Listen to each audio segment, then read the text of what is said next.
Hey, mighty good friends. This is Amy Temperley back with a mighty good conversation with some of our event hosts from A Mighty Good Time. I'm really excited today. I've got Gail Zelitzky and Catherine Marienau. I'm going to stumble over names today, whether I want to or not, from Women Over 70. And they have some amazing programming that is aimed at women over 70. And I'm excited because this is a really unusual space. And I think we've been talking for a long time. And I hate the, 60 is the new 40 and all of that kind of stuff, because I think 60 is the new 60 and 70 is the new 70, right? But it's so nice to see some programming that's actually geared towards people 70 and older. So I'm excited to talk to you and learn a little bit more about what you do. Would one of you like to just start off and tell me a little bit about Women Over 70 and Aging Reimagined and what you've been working on? I'll go. All right, Catherine. Sure, go ahead, Gail. Yep. So we founded Women Over 70, Aging Reimagined, almost 3 years ago now. June 19th, I think, will be our third year. It's going into our third year. It's really exciting. And when we look back on it, it's hard to believe that we've done this. We have over 175 episodes out, over 95,000 listeners, and we're building a huge community around it. And we started it because we really care about women's issues and the fact that we know that women over 70 remain relevant as they age, and too many of society wants to look on us as being irrelevant, having nothing worthwhile to say. And we're out to change that by interviewing women between 70 and 103 to tell their stories. That's so exciting. Yeah, I was going to let Catherine add more to that.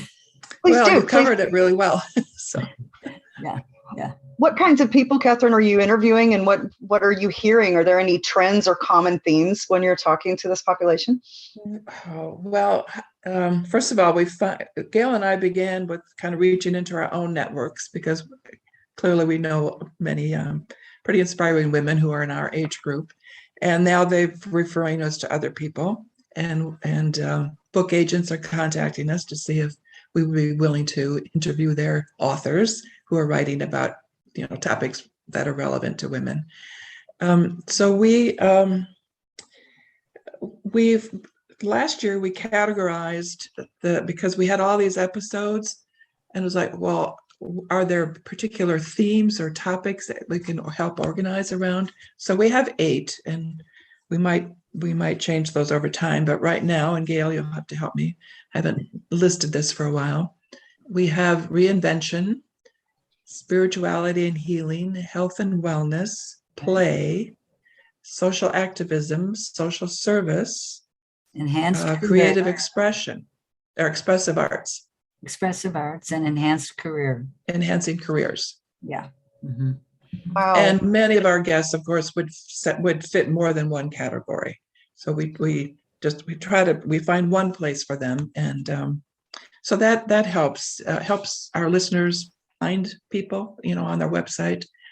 It gives us a sense of, we haven't really talked to someone about play for a while, so maybe we give that person a priority. Mm-hmm. And we also have a YouTube channel, and we have what we call Advocates for Aging Expert Series. And then, so we do that on video. And they're women who are experts on various topics relating to aging, like friendship or grief or loss or what else, Catherine? Well, end of life options, kind of planning for how we want how we want to live well while we're dying, and have what they call a good death. And so we're not afraid to cover, sensitive topics. We've had other advocates have talked about ageism and ageist thinking and ageist language, and how, really advocating for women to own our age. as you said, Amy, that it's not the new 60 is not the new 40. 60 is 60. This is what we look like. And we have many different, we have tremendous variation in terms of how we look and what we do and what we care about. But I'd say there are a lot of themes, but a couple that stand out for me would be our women are always learning. They're always learning something, usually something new, or taking something they know and using it in a different way. They are always moving, and exercise-wise, they're just a very health-conscious group, very inspirational to me, since I would rather sit. And they care. They just care about life outside of themselves. And so they're always involved in something that's contributing to someone else, large and small scale. There's definitely a couple of things that come up all the time. One is purpose. They want a reason to get out of bed in the morning. It's what keeps them going. And two is resilience. And three is gratitude. They're grateful for the people who are really thriving, are grateful for what life has given them. And they remind themselves of it all the time. Some even write books about it. It's so important. And when I hear you say that, I actually taught a gratitude class this past week. And it was just a small group. I had 3 women, but I think they were all 70 and older. And I learned more from them in that hour than I had brought to share with them. And it was this moment of like, they were all practicing gratitude in some very specific way, some with journaling, one woman had a little jar, another woman, it was just how she focused her mindset. And I realized that I was guilty of not doing that well right now and lately. And so it was just incredibly inspiring to know and to learn. And I think that's what's so important, along with obviously your bringing people together, you're showing what women over 70 can do. But for those of us who are 50 and older, it's something to aspire to, right? It's role models as well. And of course, I've worked with aging my whole life. So I know lots of women who are 70, 80, 90 and still contributing, but most people don't, or a lot of people don't, or they don't recognize it when they see it. And another, I'm sorry, I think another theme is that sense of freedom. It has to do with somewhat of that, well, I have so much time left to live, and how am I going to live it in a way that frees me to do what I care about and that matters to other people, to society, if that's their concern. But that's part of what they're grateful for, I think, is this, I am free to be me, Marlo Thomas. Right.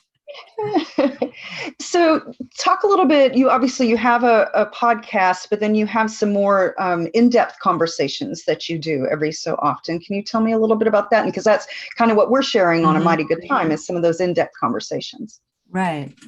So we have what we call the Aging Reimagined Circle.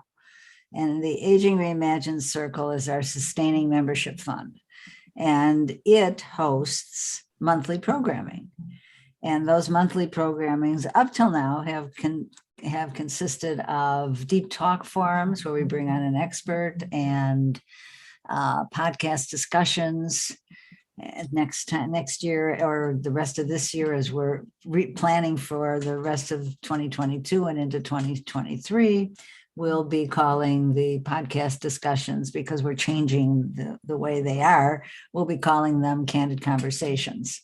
And we'll be continuing on with the Deep Talk forums. But Catherine, tell. Yeah, I'd be happy to. One of our intention with the Deep Talk forum is that we reach into our guests who have expertise in areas that matter to women. And so on June 7th, from 11:30 to 1 o'clock Central Time, we will be hearing from Dr. Carolyn Torkelson.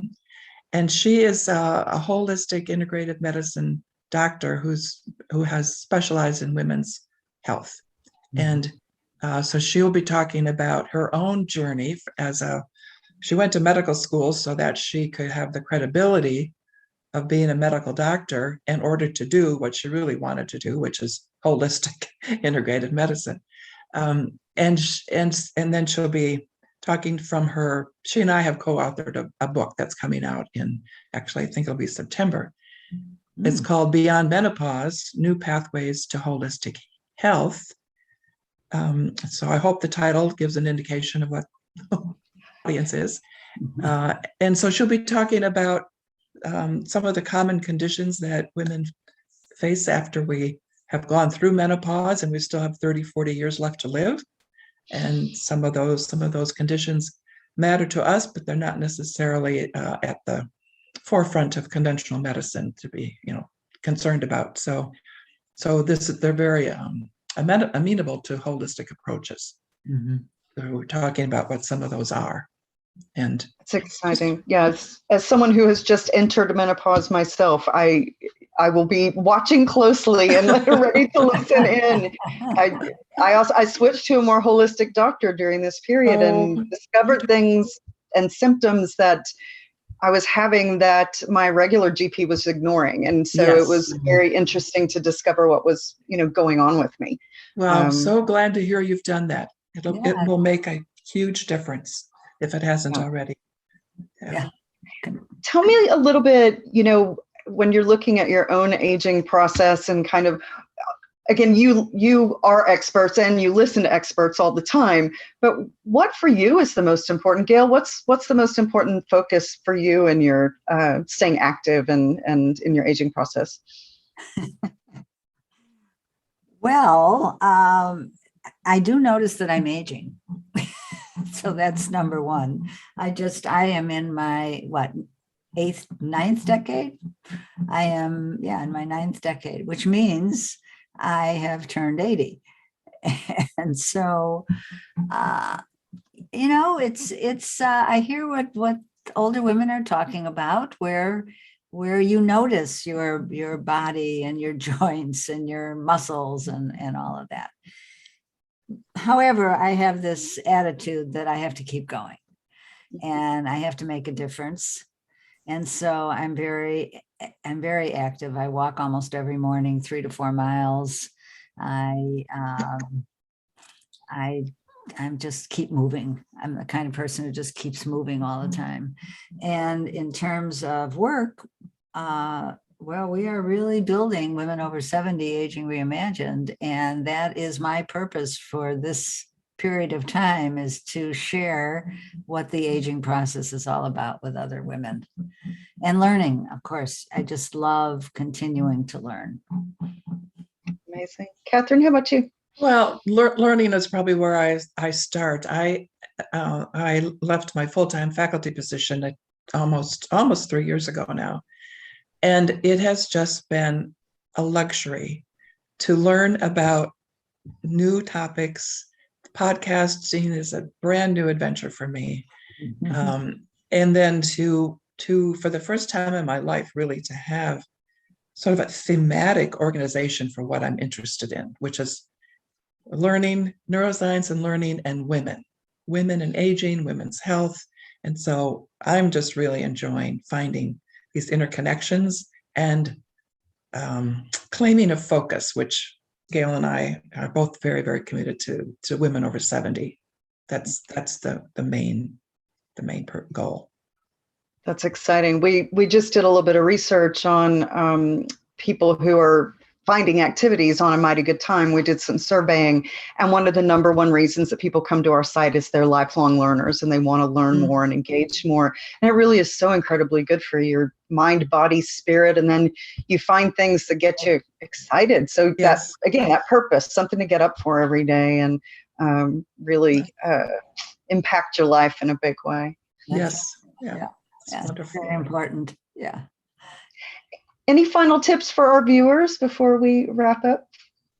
Well, I would like to say that I think our it's women over 70, but we're not speaking just to women over 70. Right. We really think this is relevant to, you mentioned that you're just 50. Yeah, to women 50, 60, because it's a way to look forward to aging and to see the possibilities. And we've had women say to us, if this has changed their whole life because they were dreading getting older and having meltdowns, becoming 70. And now they just really see a lot of other possibilities and opportunities. And they have to be their own agents, for how they want to live. Yeah. We had a guest. The episode that is airing this Wednesday is about a woman who is Asian who came here from Japan when she was 10 years old. And her name is Lily Lu. And she talks about all of the role models that she had in her grandmother and her mother and her aunt. And so all of the women that we interview are role models in one way or another. We didn't start out knowing that, but it turns out that that's the case, that you can learn from every single one of them. And so that's what we love the most, is being able to share their stories. We call ourselves the active voice of women aging.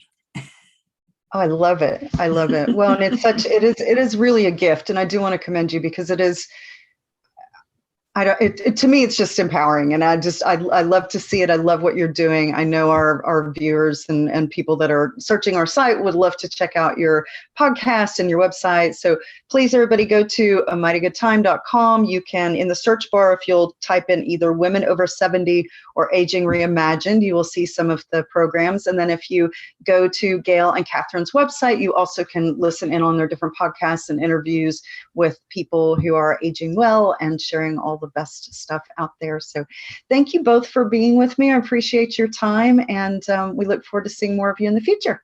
Thank you. Thanks so much for having us, Amy. It's a pleasure.